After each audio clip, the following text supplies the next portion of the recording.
श्री स्वामी समर्थ. आज आहे श्रावणातला दुसरा गुरुवार. श्रावण महिना आणि गुरुवार हा योग स्वामींच्या भक्तासाठी खूप पवित्र असतो. मलाही आज खूप प्रसन्न वाटत आहे.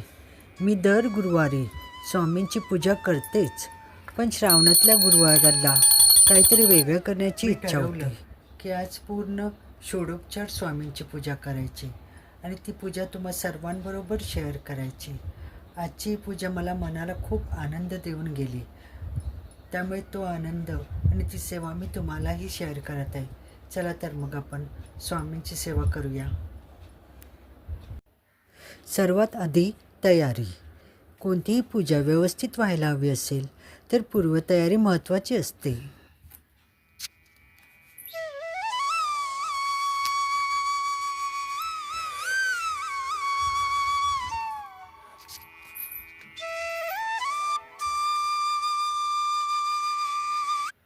ही प्रभावळी कशी बनवली हे मी तुम्हाला शेअर करणार आहे, परंतु अजून ती पूर्ण नाही झाली. त्यानंतर असं एका कपामध्ये मनी प्लांट आहे, ते स्वामींच्या मागे असं ठेवून घेतलं आणि आता मी स्वामींसाठी पंचामृताने स्नान घालण्यासाठी पंचामृतही बनवून घेतलं. इथे मी प्रथम निरंजन पेटवून घेतलं, कारण कोणतीही सुरुवात अग्नीनेच करायची असते. त्यानंतर निरंजनाला हळद, कुंकू, अक्षता वाहून घेतल्या. मला तर माहितीच आहे, पंचामृतासाठी मी दही, दूध, तूप, मध, साखर असं घेतलं होतं आणि छान ते घोटून घेतलं. आता इथे माझी निरंजनची पूजा पूर्ण झाली आहे.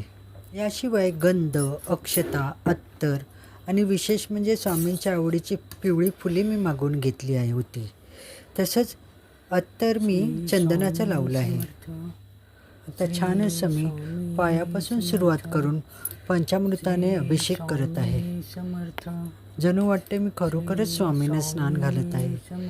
मन खूप प्रसन्न वाटत होतं आणि आज पवित्र श्रावणातला दुसरा गुरुवार खूप छान वाटत होतं. असं मी एक एक पळीने श्री स्वामी समर्थ या नामाचा जप करत पंचामृताने मी अभिषेक केला. समर्थ श्री स्वामी समर्थ. स्वामींची पूजा, आरती हे सर्व झाल्यानंतर मी शेवटी श्रावणातनं स्वामींचं एकदिवसीय पारायण कसं करायचं याची माहिती देणार आहे. तर व्हिडिओ स्किप न करता शेवटपर्यंत नक्की पहा. श्री स्वामी समर्थ. श्री स्वामी समर्थ. श्री स्वामी समर्थ. पंचामृताने अभिषेक करून झाल्यानंतर इथे मी पाण्याने परत अभिषेक करून घेत आहे आणि पाण्याने अभिषेक करतानाही श्री स्वामी समर्थ नामजप चालूच ठेवायचा. असं सुंदर असं मी पाण्याने स्वामींना पूर्ण व्यवस्थित स्नान करून घेतलं आहे.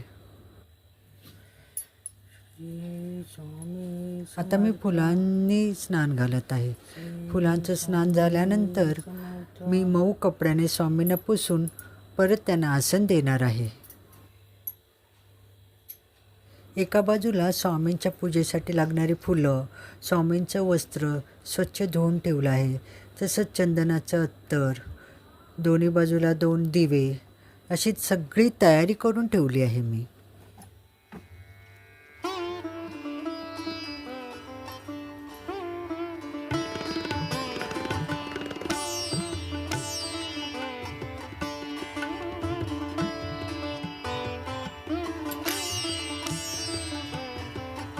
हे स्वामींचं पिवळे वस्त्र व त्याच्यावर मोत्याची असलेली डिझाईन खूप स्वामींना खुलून दिसतं.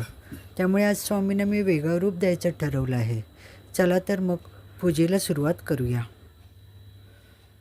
प्रथम मी स्वामींना अष्टगंध लावून घेतलं. त्यानंतर त्याच्यावर अक्षता लावल्या आणि अक्षता चिकटल्याही. खूप छान वाटलं मला. श्रावण महिन्यात अभिषेक करण्याचं महत्त्व खूप आहे. असे मानले जाते की अभिषेक केल्याने मनातले सर्व क्लेश दूर होतात आणि प्रसन्नता मिळते. स्वामींना अभिषेकाचं पाणी अर्पण करताना मी सतत श्री स्वामी समर्थ नामजप करत होते आणि आता स्वामींसाठी आणलेले हे खास चंदनाचे अत्तर, चंदनाचे अतिशय सुगंधी अत्तर. स्वामींना सुगंध खूप प्रिय असतो. मी अत्तर हे असे स्वामींच्या पूर्ण शरीराला लावून घेतले आणि क्षणार्धात पूर्ण वातावरण सुवासाने भरून गेले.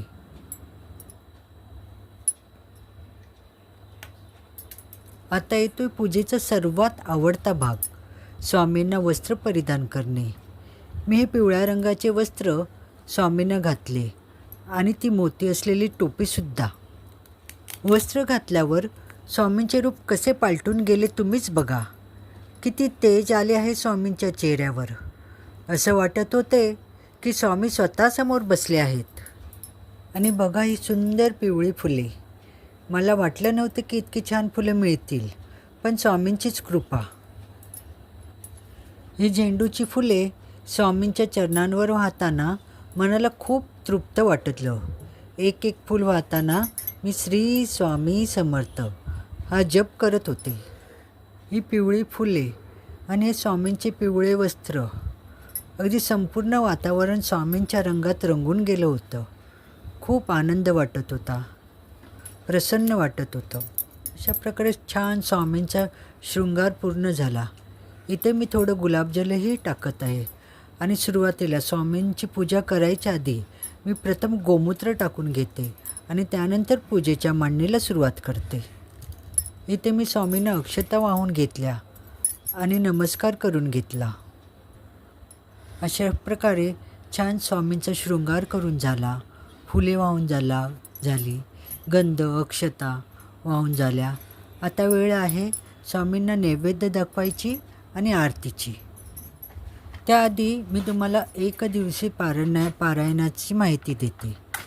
एक दिवसाचे पारायण म्हणजे एकाच वेळी स्वामींचे 21 अध्याय वाचायचे.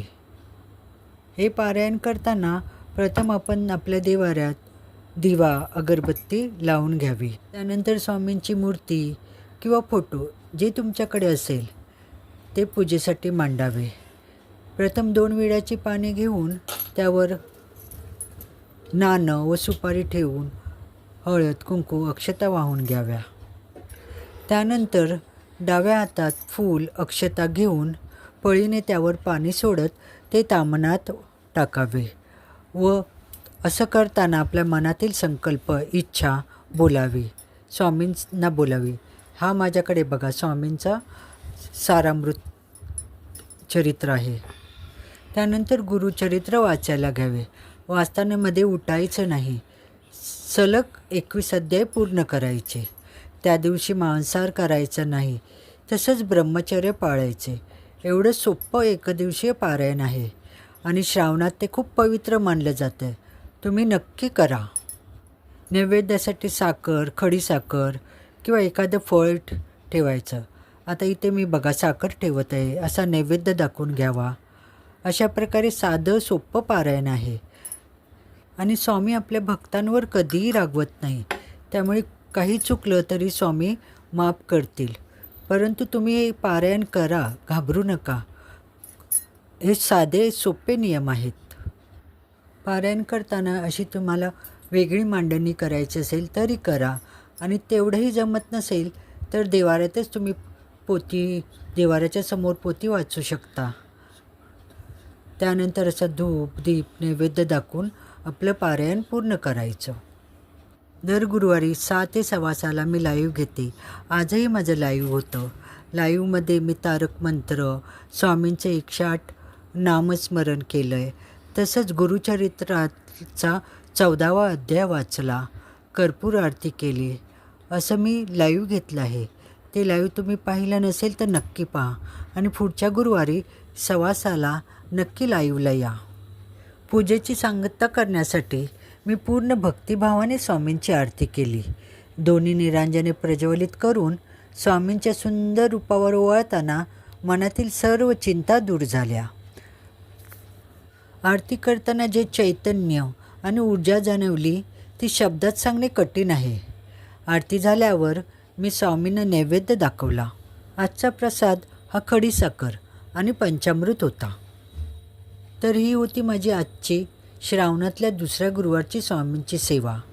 खूप साधं, खूप मनापासून केलेलं हे सगळं मला खूप समाधान देऊन गेलं.